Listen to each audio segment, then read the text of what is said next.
a very special WIAA State Football Finals edition of Prep Rally. I'm Rob Hernandez. He's Dennis Semrau. Dennis, we're finally here at Camp Randall Stadium, where we'll be joined by 14 teams over 2 days on Thursday and Friday here at the stadium for the WIAA State Football Finals. And we start first in Division 7. Glenwood City brings in a 12-1 record. The defending state champions going up against Blackhawk, 13-0, 10 a.m. kickoff on that one. Seems to me the job number one for Blackhawk is slowing down Isaac Tuttle, who had a huge 4-touchdown game last year when he came to the stadium. Yes, well, Blackhawk has just kind of cruised through the season. They had to beat Potosi twice, conference rival, which they were able to do in the playoffs. And that's a team that, from day one, we've wanted to see here. It also starts a run of 4 southwest Wisconsin schools. Draw a line through them about 50 miles apart, 7, 6, 5, 4, and they get to start it off at 10 o'clock on Thursday morning. 10 o'clock, and they'll keep going all the way through 7 o'clock kickoff on Thursday night with local teams all over the place. Dennis, as we go to Division 6, another local team, the Darlington Redbirds, back in the state football finals for the first time in a while. They take on Shiocton, 12-1 Darlington, 13-0 Shiocton. Shiocton with a very good running back in Jacob Van Asten, also their top tackler. How do you see this one matching up? Well, Darlington hasn't been here in quite a while, but they had quite a reputation for the state tournament. And I think the Redbirds, with their running attack in particular, it's going to be a running clock kind of game, but just keep the ball on the ground. Keep the ball on the ground. 3 1,000-yard rushers for the Darlington Redbirds. Miles Leahy, Tanner Weigel, and Jason Singer, all trying to translate that success here on the carpet at Camp Randall. That game 1 o'clock on Thursday afternoon. Think they can do it? How about 300-yard rushers in the same game? That's happened here this year before. I'm not sure which team does that here on a normal basis, but I seem to know a red and white team that does that. Good place for it. Division 5, Dennis, the Lancaster Flying Arrows back for a record 10th state final. Well, at least it's a record until Heartland Arrowhead takes the field on Friday when they come for the 11th time. But a win would tie Lancaster with Stratford for most state titles. They'll try to get it done against another unbeaten Stanley Boyd, 4 o'clock on Thursday, Division 5 final. Stanley Boyd, how big a challenge for the Flying Arrows based on what they've done, especially rallying to beat Kewanee last week? Well, they destroyed Kewanee. If you take a look at what happened, 52-26, the final.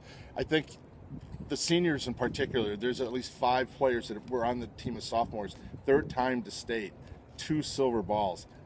They want a gold ball. That's been the mantra all year long. Most teams look at a conference title, getting to the playoffs. They thought state championship from day one. Here's their destiny, and I think they can fulfill it. Well, yeah, and like I said, it would be a 7th state title, tying Stratford for the most. And John Hoke and what he's done there at Lancaster with that wishbone offense, so much consistency with the Flying Arrows. Yeah, that and on defense too. We talked about the defensive players coming back, a team approach, and John, as a longtime member of the Wisconsin Football Coaches Association, he's been the president. Nice to see him here. Definitely. Division 4 rounds out the day on Thursday, and Dennis, it's an odd matchup to say the least at 7 o'clock. 9-4 Platteville, 8-5 Winneconne. I went back and looked, Dennis, at my brackets from when this whole thing started. Platteville was a 3 seed, Winneconne a 6 seed. What the heck they doing meeting at Camp Randall? Well, it's said the better you get as the season goes on. I mean, 2 teams. You got to realize 30th anniversary, the 1983 championship for Platteville. I wonder how many people from that team are going to be around cheering this younger version on. Well, I know that one guy that'll be watching from afar, Paul Christ, the head coach at Pitt, will be, I'm sure, rooting for his Hillman on Thursday night. One thing to keep in mind, Scott Stotts from Platteville, it's his first time to state. He is part of the Wanakee family, Wanakee grad. He's got a template already for this week. He sure does. Now, we should talk about Winneconne. They are 8-5, Dennis, but they play in the very, very tough Eastern Valley Conference. That's Appleton Xavier, that's Wapaka, that's Little Chute, all teams that are big and successful. And obviously, Winneconne learned something from playing those teams. Yeah, and the fact that all you have to do is get in the playoffs, and once you get there, anything can happen. 6 straight wins for Winneconne, and Platteville continuing to roll behind their quarterback Logan Bunson. Dennis, I had a chance to see Platteville against Broadhead and made the comment that, we've talked a lot about William Cooley and what he's done running the football. And at that time, when that Broadhead Platteville game, I said both those teams threw just enough to do it. But Logan Bunson now quietly 1,579 yards and 17 touchdowns. And holy cow, he's really catching fire at the right time. Yeah, you like to be able to pass on this turf. We'll see what the weather's like. They're talking about 30s. You have to be able to run the football, but balance is a key here. Balance indeed. Dennis, as we shift gears to Friday, 10 a.m. game here at the stadium to kick things off. The last local team in the playoff, the finals field, Monona Grove 13-0, going up against Greendale 13-0. I like the quarterback matchup in this one. Josh Ringelberg of Greendale has thrown for 2,665 yards and 38 touchdowns. And then you get Tyler Blank, who's rushed for 1,000 yards from Monona Grove and thrown for over 1,400 yards. My guy I want to see is Mitchell Breeze. What a name. Wide receiver. 71 catches, 1,200 yards. Obviously one of the best wide receivers in the state. A big play guy. Will MG be able to shut him down? They were able to stop the running attack the last couple of weeks, especially Catholic Memorial, and their power and their size. So defensively, that's where MG, I think, has kind of been a little bit undersold this year. You look at Zach Kostinson at defensive end and Brock Offerdahl. By the way, Brock means badger, and his mom has been calling him Buck or Bucky since he was a little tyke. Really? So Offerdahl is here playing in the land of the Badgers. If that's not an omen for MG, I don't know what is. Hashtag karma, but in the good way. I tell you what, Division II with another great matchup. Oshkosh North 13-0, Kimberly 13-0, two teams from the Fox Valley.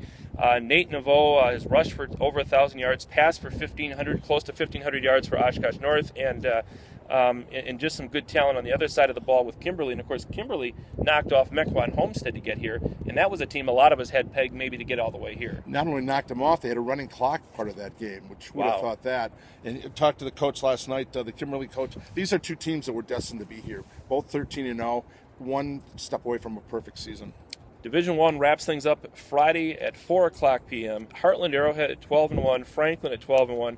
Another matchup, Dennis, of teams from the same area, both southeast Wisconsin in the greater Milwaukee area. Heartland Arrowhead, two Badger recruits, George Panos, Billy Hirschfeld will be here.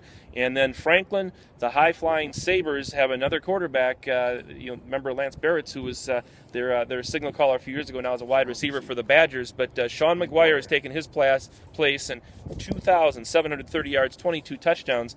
We're going to see a lot of passing, I think, on Friday if the weather holds. Yeah, McGuire, he's going to take a look, definitely get the Badger recruits. Hirschfeld's done a great job on the defensive side. Panos, a solid offensive lineman who's moved all around this year for them.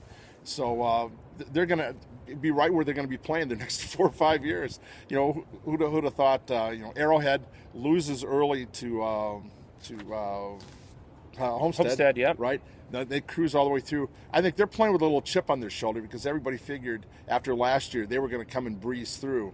And they had to fight a little bit early, but they've been unstoppable down the stretch. Target on the back sometimes makes things a little bit more challenging for the teams that we think are going to roll through a football season. And Dennis, speaking of rolling through a football season, it's taken us 13 weeks to get here.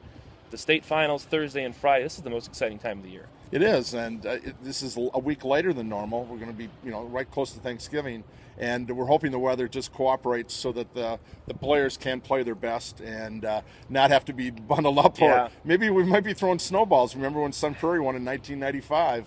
We were here for the snow, so you never know. Yeah, you never know, and it's a nice day as we tape this here on a Monday, Dennis. But the wind is blowing. It's been we've had a lot of bizarre November weather, so who knows what's in store that way. But we can tell you what's in store on Thursday and Friday. That's our live blog here on WisconsinPrepZone.com. We'll finish out the season with updates, insights, scoring highlights from the 7 state finals games here at Camp Randall Stadium. We'll be here for them all Thursday and Friday, starting bright and early, 10 a.m. on Thursday and going right through to about the dinner hour on Friday. For Dennis Sumrow, I'm Rob Hernandez. Thanks for watching Prep Rally. We'll see you at Camp Randall Stadium.